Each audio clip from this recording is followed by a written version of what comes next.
Happy New Year, Dave. How are you today? Happy New Year, John. I am great. I'm great. Welcome to all of our friends and followers of the Jumpseat. I hope you've had a great New Year, just like John and I had. Obviously, we had a little 2-week hiatus here where John and I were relaxing, enjoying our families and friends there with the Christmas and the New Year holiday. I hope all you got a chance to get some R&R in there as well.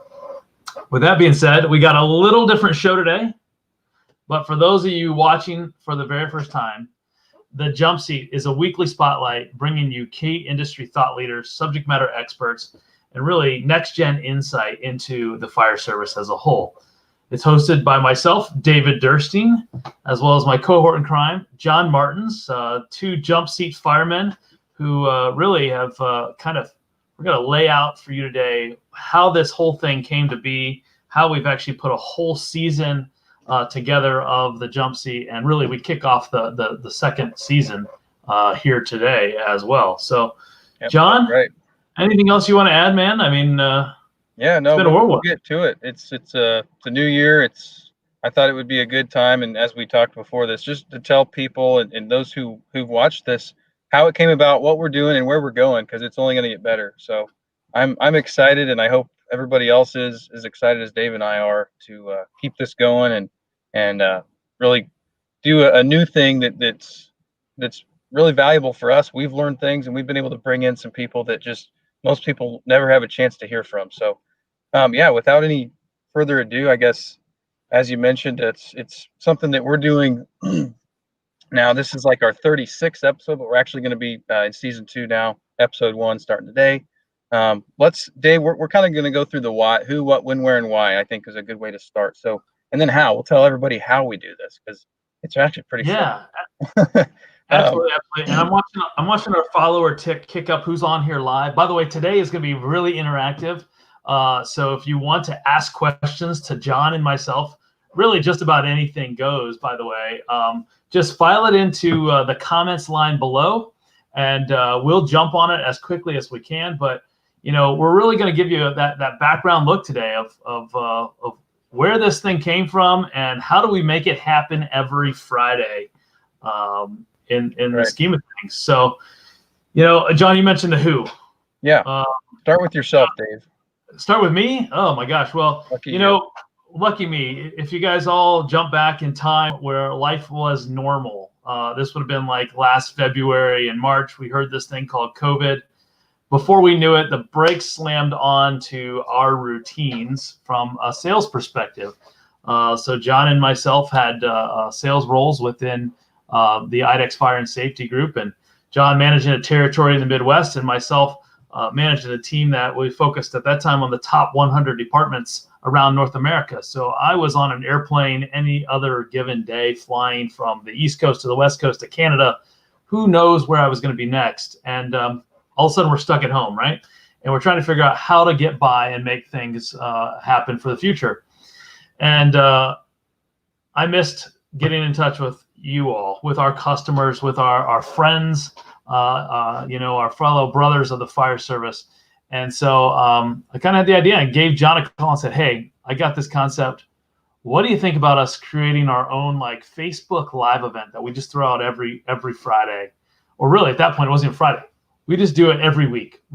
We make this and we go and we talk about new things that are happening in the fire service and try to make really the overall industry better than we found it, more knowledgeable, and educate and be insightful.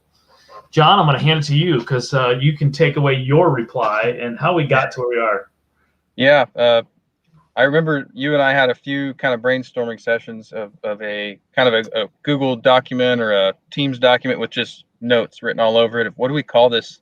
What is it for? What's the point of it? Who do we talk to? And at that point, it wasn't the Jumpseat. It was just live event, right? And so we tossed it around. I think we even pitched the idea to a few people and maybe our families even. What do you think of this name or that name? And anyway, that's where we landed because it's relevant and each week it's different. So.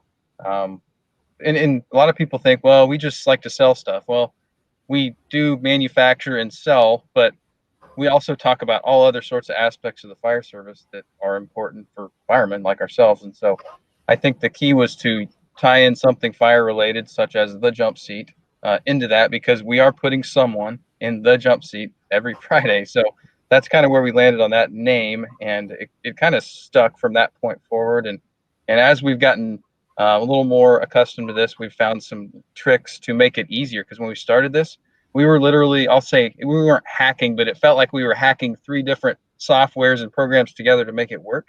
And it was a lot of back end at first, and then we found some really easy tools that literally allow us to do this on our phones. So it's pretty neat to see how we've come in a short amount of time and make this something easy to do that guests can also do from either with us or completely on another part of the planet.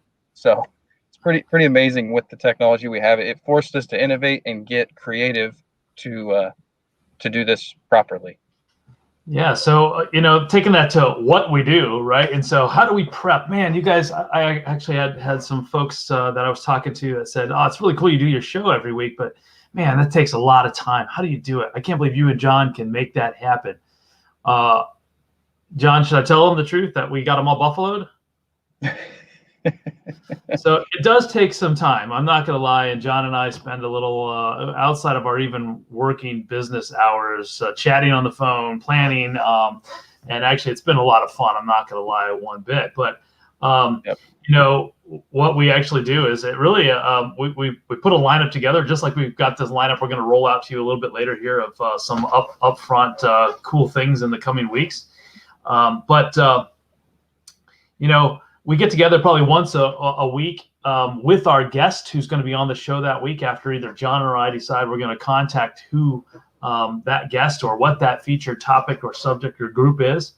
And we spend about a half hour, maybe 40 minutes, talking about how the show works, how the software tool that we're now using to this day, that's really simple, works and operates. And that's about it. Otherwise, we jump on the show about 15 minutes before you guys all see us live. We make sure we got all the bugs worked out. Like today, I was dealing with network connection issues. I had to go restart my router, and I'm keeping my fingers crossed everything works through the whole show today. But it is a live show, so you never know what's going to happen, if things are going to change, if they're going to buckle on us or whatnot. There have been a couple drops where, like, I maybe dropped or Dave's dropped, and it's like, oh, okay. And you just kind of roll with it, right?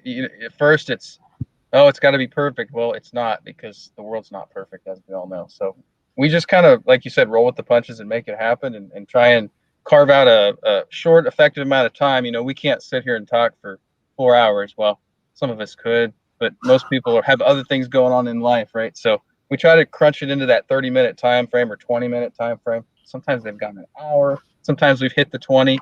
It just depends on the topic. But that's one limitation of the jump seat is for some of these topics that are multifaceted and very complicated and take a lot of back end. It's just hard to dive as deep as we want sometimes. So that's where, we can do multi-part series, or even just get the ball rolling and have other resources for people to check out. So, that kind of leads us to really some of the back end stuff. But before we jump in, and I actually am set up today with an iPad sitting behind me, actually running the software on the other side. That would be what our guests actually use and see. And we're going to show you kind of the tools that are in front of me here that we use on a regular basis. But before we do that, I want to make sure that those folks that are live right now, I can see you in our tool. We got a little clicker up here in the corner. If there's something that you want to know, ask us. If there's something you want to see on an upcoming show or think it would be cool for us to go investigate, let us know. And really just add it to the comments field at the bottom there. Or, if you're following after the fact, you're like, hey, I don't want to put it in the comments because I'm not sure they'll read it. By the way, we do read the comments. We stay up on them too. But you can also feel free to reach out to John and myself. We love hearing from you. We love hearing new ideas and suggestions. So you can either comment, or we've got our emails right here below us today. So you can reach out to John jmartins at idexcorp.com or ddurstein@idexcorp.com. So we want to hear from you. If you're there live right now, let us know. And hey, John, I didn't even see, we just got one that popped in. There's Dave. He's Dave, for real. Yes, for real, man. Dave. You got for real, Dave. We got it, dude. And We love the crying emoji as you're laughing away there. But Dave, thanks for checking us out today. But you could do this too, Dave. It's that easy. So, John, I mean, where are you today? I'm sitting in my home office with my friend and fellow deer hanging behind me. But where are you? Let me give you a little tour here. I gotta get something set up. Just a second here. So, if you can't tell already, John looks like he's sitting in his truck, right? Here we go. I didn't clean the truck, so don't look too closely, but I'm actually doing the jump seat right now from my vehicle, my company vehicle. Some of the year I was out with customers where we could go and travel where it was approved of, and we were able to do it this way. Hey, we just lost Dave. He must be rejoining. No, I just took myself off. He's messing with me. So I would make you a better picture there.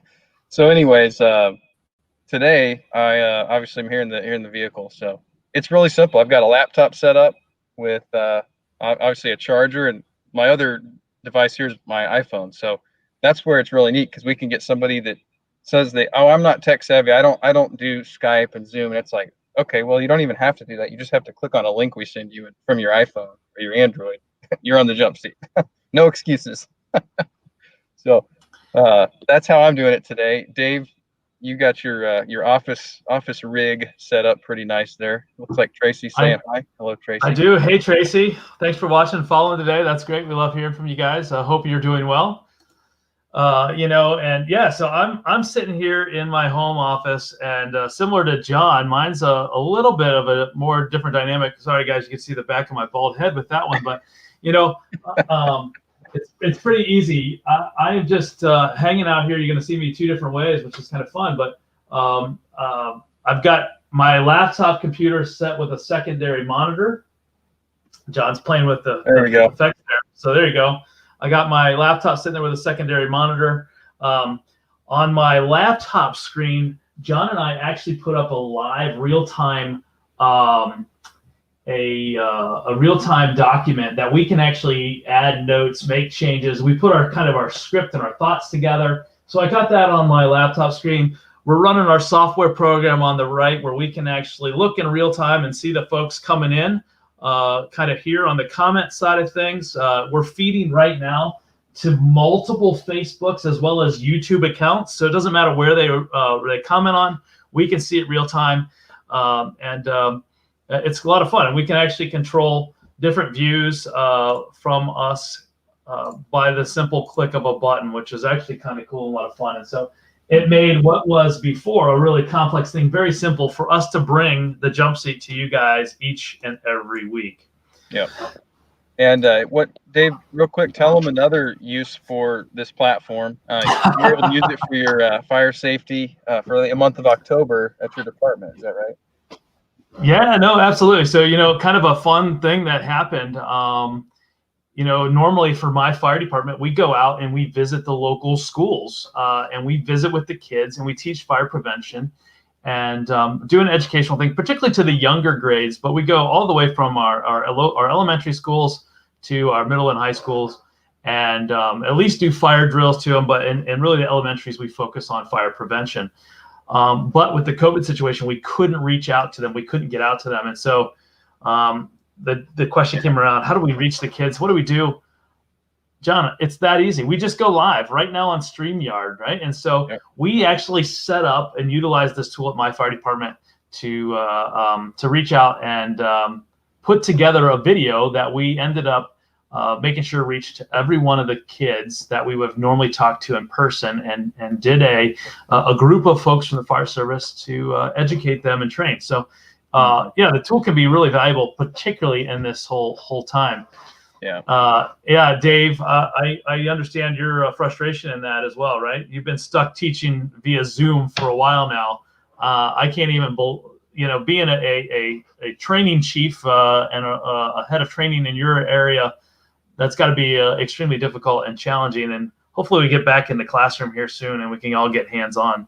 Yeah, I was just saying too, a lot of this next year, season 2 of the Jump Seat does hinge on what travel restrictions look like and how how they, it may be regionally dependent, but that's a big piece because we intended to be a lot more in the field the second half of last year with this.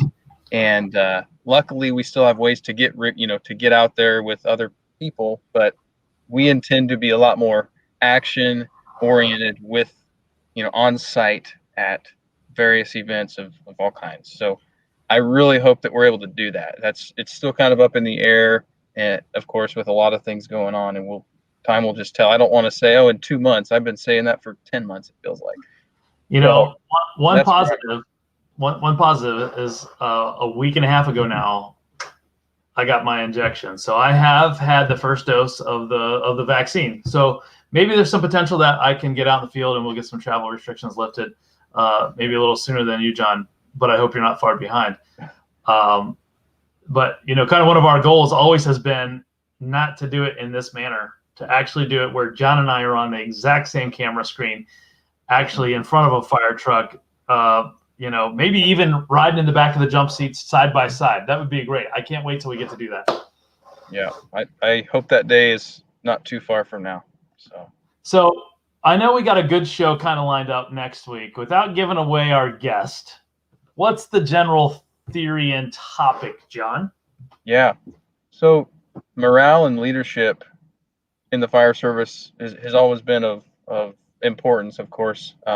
Right now, I think it's a little unique in some of the challenges that we're facing. The comment a little bit ago, teaching and training over Zoom. I mean, there's some limitations there, but just our the ability to create cultures within the pandemic in our fire service, it's a little different. The way we train is different. The way we do shift exchanges or trades is different, if it's even allowed, right? So it's just keeping our head in the right spot and fire service leadership.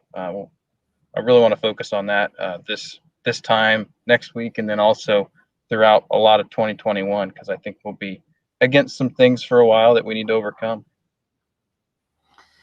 Yeah, and we're going to try to balance out the shows as we look to the future to have some product experts in here talking about various things. I know we've had some of our colleagues from Hale and Akron talking about nozzles or monitors to pumps and foam systems. But we've also had other experts around the fire service as well, talking hose, talking other techniques or tactics, and so we hope to expand on that again in this year's the second season. But some of the other things too is, hey, we're going to try to hit key events as they happen and actually get feedback from maybe people who are on some of those incidents around the fire service on what actually occurred. Instead of us reading about it, let's get the firsthand accounts and what can be done different. And, even commend those who do some great jobs in that. Yeah, that'll be great. And I think one other important piece too is just to continue educating the marketplace. So IDEX Fire and Safety, a lot of people, they've come around to understanding what it is, but for those who haven't, I mean, we are unique in this space. We are an end-to-end water flow centered, safety, fire and safety group that we do things and connect things together that nobody else is doing. And our job is in the field to educate and explain and bring that information into our marketplace, because a lot of people just don't realize the capabilities of some of the things we've got. That now that we've tied, like you were saying, our Akron lines, our Hale lines, Class 1, Weldon, the list even goes further than that, along with Hearst and other things. But we've got a lot of educating to do, and that's one of our jobs, is to explain how and why we do what we do as IDEX Fire and Safety. Absolutely, and we're going to have some incredible guests coming up this year. One that I'm excited to have back on. We actually had a couple individuals on in the rescue world here, but Jason DeFosse. I don't know if Jason's actually live right now today or not. He was going to try to be. Jason, you'll have to throw us a comment if you are one of our buddies from up north in Ontario, Canada there. But Jason DeFosse, we know he's actually already said, hey, I want to be back on. We're going to talk about some really cool stuff in the extrication world, as well as the future of where some of technology and modern vehicles is heading, as Jason is really, really knowledgeable in that and does some time with them. We're looking to branch out and get many other folks like Jason involved in educating here on the Jump Seat on weekly episodes as well. And we look forward to having Jason and I would love to get Lee back on here from a rescue extrication standpoint. Tim Schott. Tim, don't think you're out of the woods. We're going to go after you and get you back on here, and maybe other folks. But the key is we got to hear from you, our viewers, our followers. And so we love it if you keep commenting and give us ideas. Once again, you are welcome to always reach out to John and myself. Our emails are right down here below. So you can comment on any of our shows. If you get an idea and it doesn't pertain to the show, who cares? Shoot in the comments. Hey, I want to know more about X. Could you guys get me a guest on the Jump Seat isn't about us. It's we kind of host the environment, but it's really about you, and it's about who we bring in to specialize that week or that episode. And I think that's the key. And we're making this fire serve. We're sharing information that normally wouldn't get shared to make it a better place. So that's why we're doing it. And as Dave mentioned, we do need that feedback and ideation, if you will, to bring new things in here that haven't been here yet. So don't be afraid. Please be engaged, and it'll only make this continuing on to next year to be a better thing than it was season 1. So, before we kind of go towards a wrap up here and try to pull in a few things, I want to just give a big thanks to a number of folks that helped us this past year, from, Mike Cannon at Hearst, Jaws of Life, to Jeff Van Meter at Hale. Obviously, Dave Woodward, who's following here today, he was great as he was on here with talking about training and some of the stuff they were doing in the Lake of the Ozarks region there. Scott Edens, Homer Robertson, Jason Patton. If you guys never have met Jason Patton or never followed Fire Department Chronicles, an amazing guy, awesome, a lot of fun. Richard Ray, so on and so forth, Bobby Halton. And we look to just top it again this year, take those great educators that we've had and really do it one more time up. More insights and tours of facilities, inside looks at how things and products are manufactured for this industry in this space. I don't know about you, Dave, but I think we're going to be showing a lot of trucks this year too. I think we're going to be showing a lot of trucks. I'm looking forward to that as well. So with that, John, I'll let you kind of take us to a wrap up, and we look forward to seeing everybody again next week here on the Jump Seat. I hope you enjoyed a little inside look into what we do, where we came from, how this came to be, and thanks for following us for a whole first year. Definitely. Yeah, Dave, I'll wrap up. I just you hit the nail on the head with just thanking those who've made this what it is, and looking forward to continuing this message and keeping it interesting, as we like to say. And I know everybody here watching is probably watching on one of the other Facebook pages, but I would encourage you to follow and subscribe our IDEX Fire and Safety page.